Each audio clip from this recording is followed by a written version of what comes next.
ఈరోజు 4వ డివిజన్లో పెద్దలో డివిజన్ అధ్యక్షులు ఎల్లా రవి గారు ఒక ఆధ్వర్యంలో ఇంటింటికి ప్రచార కార్యక్రమం నిర్వహించడం జరిగింది.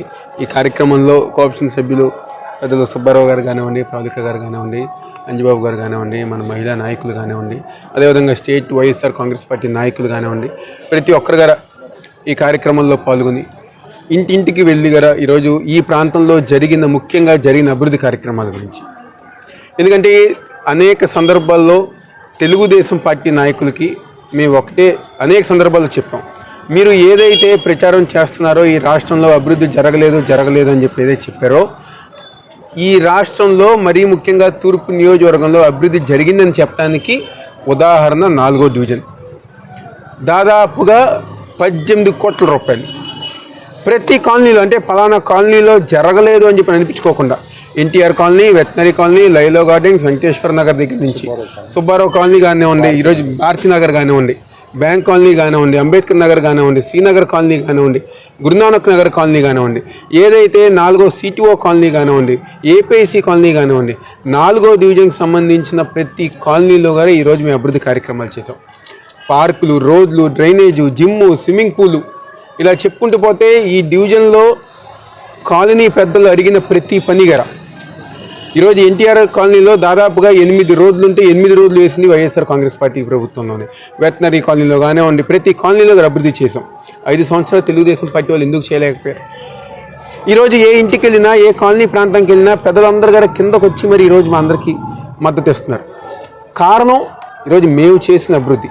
ఇక్కడ ఉన్న స్థానికంగా ఉన్న ప్రజానీకానికి ఏ చిన్న ఇబ్బంది వచ్చినా, ఏ చిన్న కష్టం వచ్చినా వెంటనే స్పందించి మా నాయకులు గారు వెంటనే వెళ్ళి ప్రతి ఒక్కరి గారు అండగా ఉన్నారు. కాబట్టి ఈరోజు ఏ ఇంటికి వెళ్ళినా గారు ప్రజానీకం మాకు స్వాగతం పలుకుతున్నారు.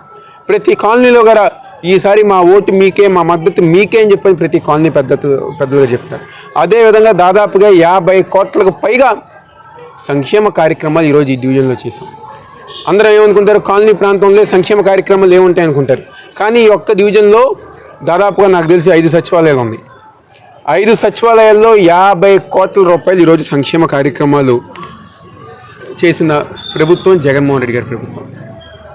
ఈరోజు మేము ఏ రోజు గారు గద్దె రామ్మోహన్ రావు గారి లాగా అబద్ధాలు చెప్పలా, లేకపోతే చేసేస్తాం అని చెప్పి ప్రజానికం మభ్యపెట్టల, గాల్లో మేడలు కట్టల.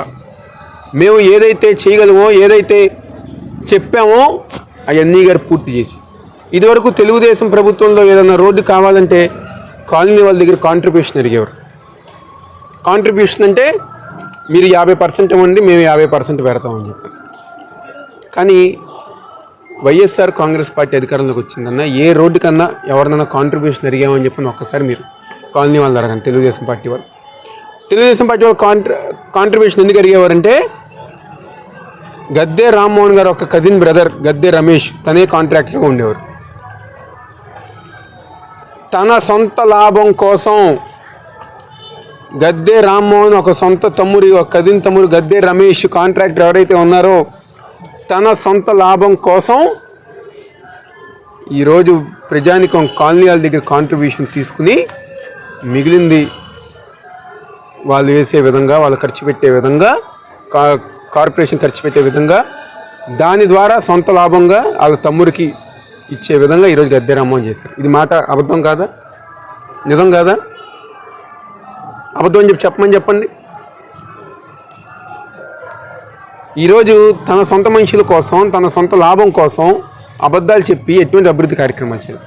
ఈరోజు రండి 4వ డివిజన్ గురించి.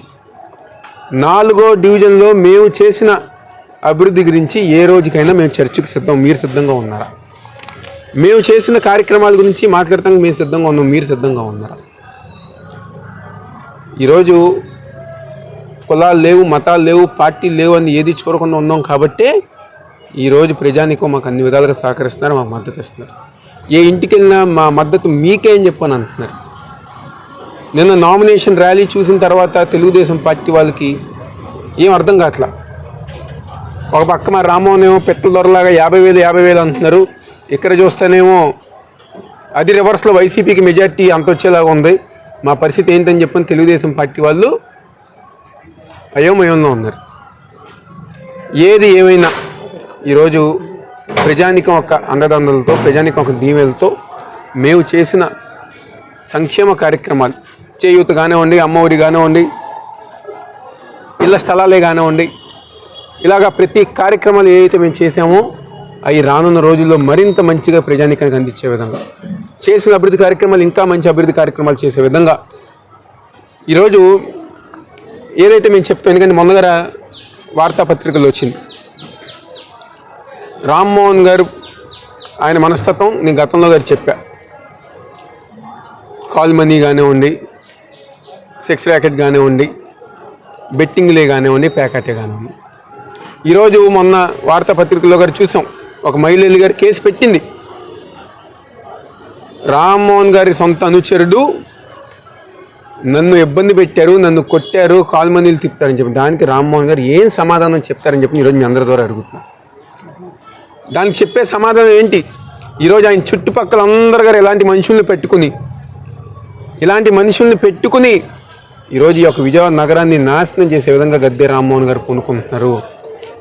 పోలీసు వాళ్ళు యాక్షన్ తీసుకోవాలి, తీసుకుంటారు. దీనికి వెనకమాల ఉన్న రామ్మోహన్ గారి శిక్ష పరాలని చెప్పగారు మీ అందరం గారు కోరుకుంటూ, ప్రజానికాన్ని ఒక్క అవకాశం ఇవ్వండి, ఒక్క అవకాశం ఇచ్చి దీవించి మీకు మరింత పనిచేసే అవకాశం ఇవ్వమని చెప్పి కోరుకుంటూ సెలవు తీసుకుంటాం.